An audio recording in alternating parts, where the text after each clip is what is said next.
Še posebej v teh nenavadnih časih je srčnost ljudi zaželena in pomembna.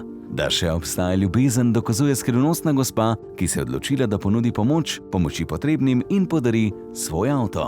S trudom Tonija Carterja in Radia Veseljak ter vseh ostalih srčnih pokroviteljev in dobrih ljudi se je rodila akcija, v kateri se je našel nekdo, ki avto zares potrebuje. Evo, takole lep in prijazen dan je danes in veseljaki smo skupaj z našimi prijatelji z Facebook portala Klepet Grosuplje sklenili akcijo. Za mano je krasen avto, to je tisti, ki smo ga na Veseljaku takole lepo veselo ob pomoči vas, veseljakov, in tisti, ki ste pošiljali ideje, nekomu podarili. Tisti nekdo je prijazna gospa Janja in res avto je odšel v prave roke, izvedeli boste zakaj.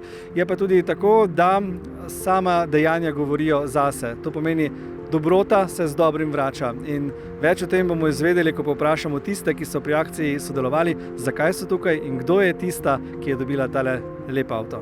Avtomobil je šel v prave roke. Od zdaj naprej ga vozi vesela lastnica Janja, mamica 3 najstnikov, samohranilka, ki je ostala brez službe. Tako da se zahvaljujem gospe, ki je avto podarila. Gospodu Mihatu iz Klepeta Grosuplje, Radio Veseljak, ekipi Radio Veseljak, zavarovalnici Generali. Vsem se zahvaljujem. Solze sreče. To je tisto, kar dela naše življenje lepo. Dobrota, srčnost in ljubezen. In tisti prvi občutki, tudi zdaj vidim, da je nekaj solz zraven, tako da prav gotovo to, da ti nekdo danes še nekaj da, je bilo verjetno presenečenje. Zelo malo verjetno, no, da od nekoga nekaj dobiš. Sem pa zelo hvaležna, tako da, pa tudi otroci res hvaležni, tako da bomo šli na kak izlet. Ste tudi vi dobili kurjo polt? A se je tudi na vaš obraz prikradla kakšna solza? Ta veseli dan, ali ko je Janja dobila avto, je navdušil vse navzoče in sodelujoče.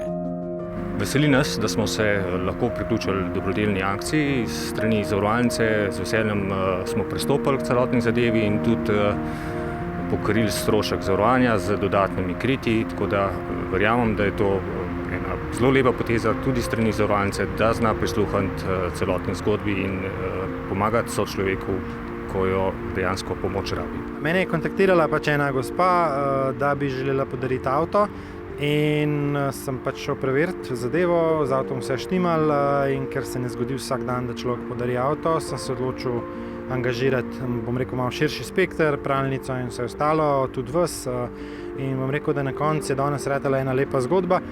Zgodba, v kateri je zavarovalnica Generali novi lastnici podarila še zavarovanje, vozila se bo tudi z novo vinjeto.